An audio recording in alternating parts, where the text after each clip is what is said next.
Right? So,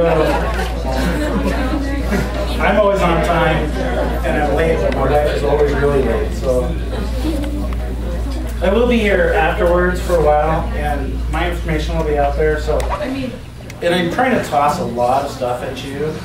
Okay, this is a lot. And the piece I want people to understand is every individual on the autism spectrum is different. Okay, I could show you 20 kids, and some have some similarities.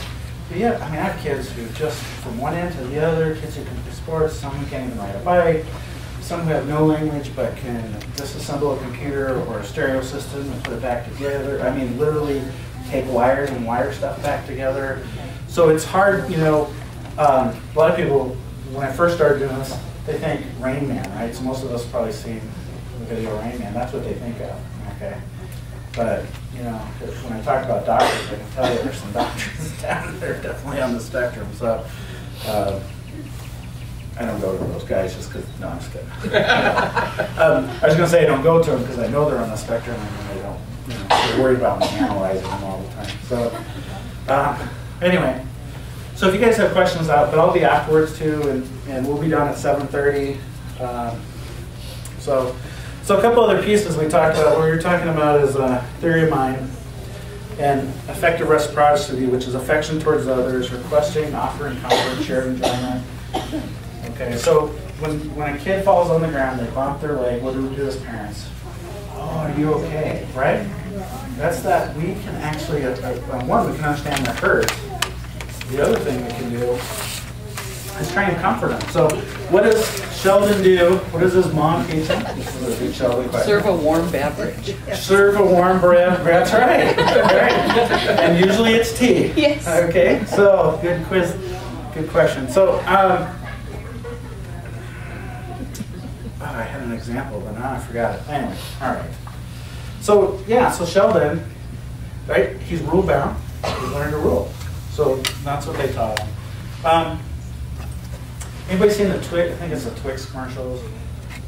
And it's probably, well, there's a couple. I can't remember if it's Lincoln. Lincoln's wife comes out.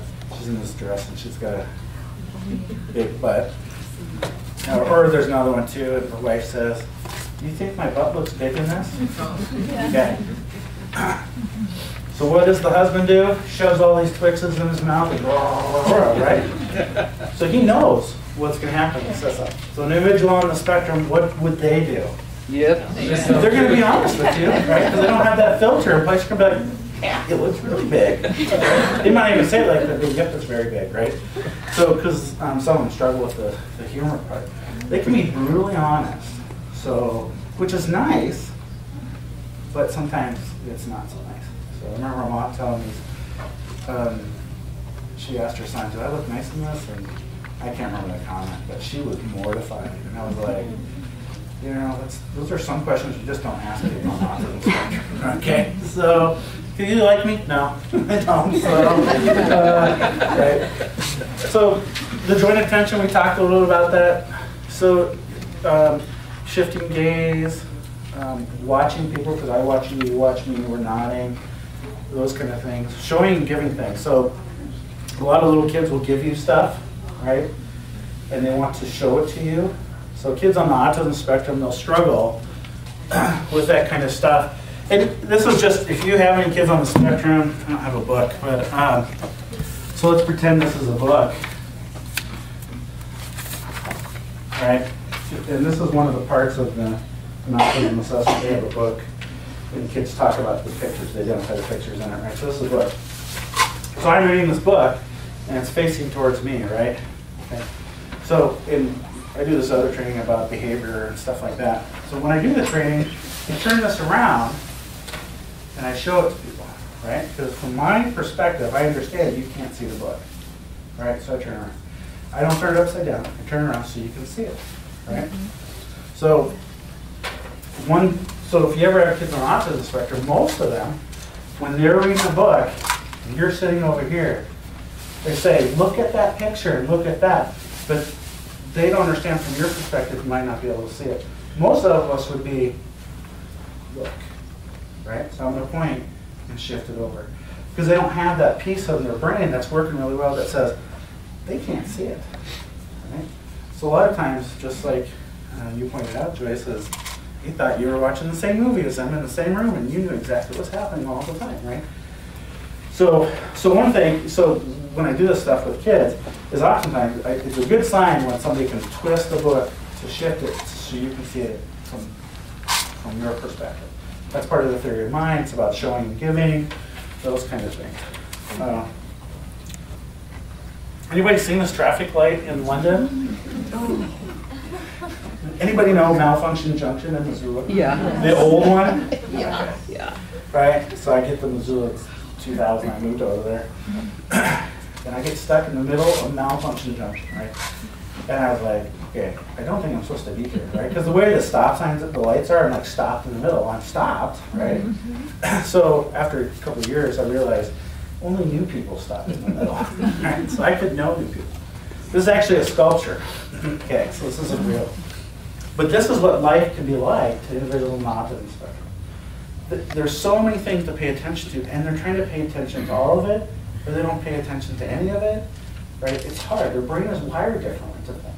So when I talk about Walmart, most of us in here could be like, I just walked through the door, Brett. What are you talking about? You do 1,000 things to get through there. So when I talk about all these challenges they have, I mean, it can overwhelm them, and it can overwhelm us as professionals or parents or caregivers or grandparents, right?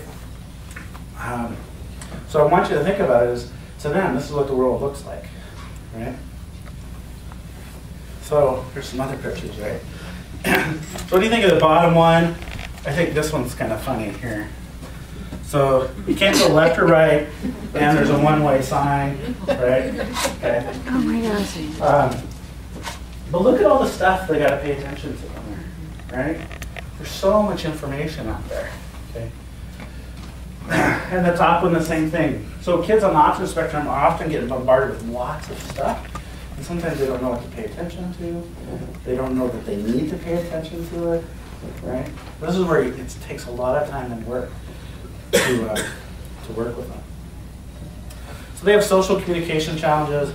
We talked a little bit about that related to people, objects, and we play with toys and objects.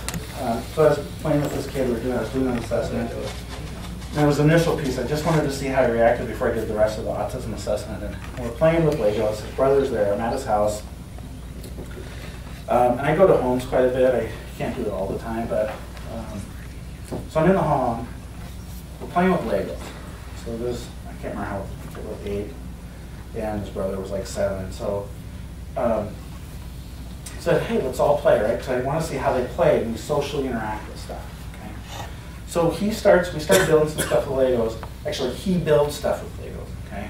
My job, well, he decides we're going to do the space satellite Voyager that went through the rings of Saturn. Okay. So he decides, hey, this is going to be fun. I'm like, okay, this will be interesting. He's into science. It's one of his specific interests. And I'm thinking red flag is possibly on the spectrum. So he builds Saturn, builds the rings of Saturn. My job was to hold the rings of Saturn. Okay. That's my job. That's what's played in him. Okay. Guess what his brother's job was? To hold Saturn. Okay. Woo, right? Okay. That's what his job was. He got to be the little thing, and he's mimicking the actual event of this satellite is flying through the rings and collecting dust and sending back information. And on the ground, we have a little NASA space main station, and they're getting all the information.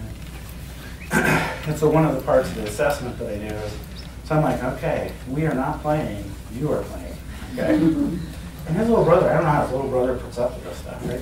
So there's a bat laying on the ground, and I'm like, all right, the space bat is going to eat the satellite, right?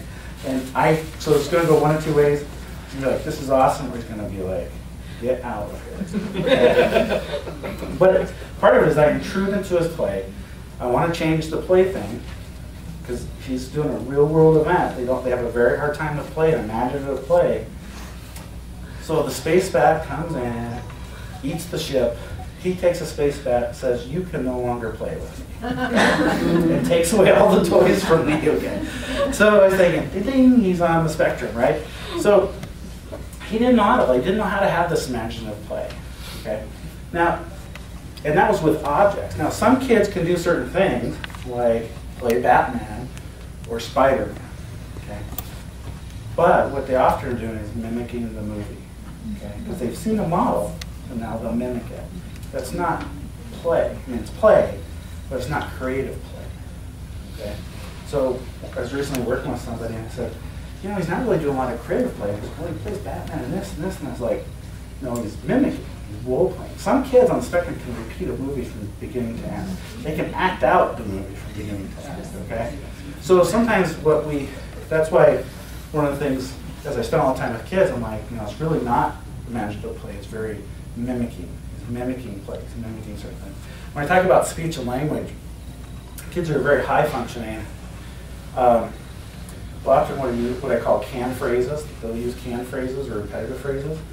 And they'll learn phrases and use them over and over and over again. And sometimes they can be these elaborate phrases. And I always ask, what movies do you watch, right? And most of the time, they're either repeating a phrase from a movie or a TV show, and they're trying to figure out how to use this phrase in everyday conversations. So sometimes it appears that they're doing it. But then if I ask them sometimes, what do you mean by that? They can't really tell me what I mean. Sometimes kids on the autism spectrum have great vocabulary. Very low comprehension. They have better vocabulary than I do, right? But they don't understand the context and how to use the words. So that's why this makes it all complex. It's like, oh, they're talking really well, and they got to play, but it's like, okay, they're going to do imaginative play, but they're using communication and not generating words on their own or independently. So when you do assessments, that's some of the things they look at trying to do. Oh, how about that? Oh my goodness. Right? I went to Salt Lake City one time and I was like, I'm just going to keep going straight. Right? And you just can't go straight, you got to go straight and fast. Okay? So I was like, I got to get off the exit here somewhere, right? So the world can kind of be like this.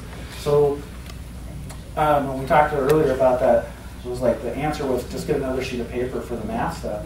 That seems simple, right? For kids on the autism spectrum, stuff like this drives them right over the edge, and then they have behavioral issues. And I just read some research, and I can't tell you the exact number, but a high percentage of kids on the autism spectrum can be aggressive. Okay, and not verbally aggressive, toss things, those kind of things. And aggression kind of can be on a scale, but oftentimes what happens, they get so frustrated because they can't communicate with you very well. They can't tell you what's going on. They can't identify it for themselves. 1,000 things are going on in the environment. Anybody driven through a busy town you've never been to with your spouse and one of you is trying to give the other one directions? That goes well. It goes really well. Okay? All right? That's what it's like for them. Okay? But imagine it 1,000 times more. Okay? Right? So, I just learned, I drive most of the time, but just because my wife drives more than I do, but usually she'll tell me what to do and I'll just get out of the car. Go to the other side and just sit there. So she's like, no, you can drive. No, it's better if I don't. So I'm going to try and show you a couple more things. So what does this mean for individuals on the autism spectrum? So I apologize. I'm going to show you a couple things, but next week I'm doing some stuff on interventions, and it is going to be kind of boring. I apologize because I'm not trying to throw as much as I can at you. But so kids on the autism spectrum have difficulty with a lot of things. Okay, the world around them does not make sense. It's like going to Europe and having a map of Montana. Okay, you can't get there. It's hard. Their brain works differently. Okay, and that's not bad. It's not bad. There's a lot of great things. A lot of great people have done some really awesome things. We just have to know how to work with it and understand it. I have a kid who finally has gotten to the place of, he told me the other day, probably like 9 months ago, it feels like the other day, and we were teaching him about social emotions and how to identify things. And he tells me, he says, I know you're smiling and you're happy when I see the corners of your mouth turn up, right? That sounds silly. I know you're happy because my brain tells me, hey, you got a smile on your face. For him, he's got to look at your face. You go look at your eyes. He can tell me all the small details that go into a smile, right? And he says, and I was making him do this more, and I was talking to his sister and mom, and he goes, my brain hurts. And he goes, right?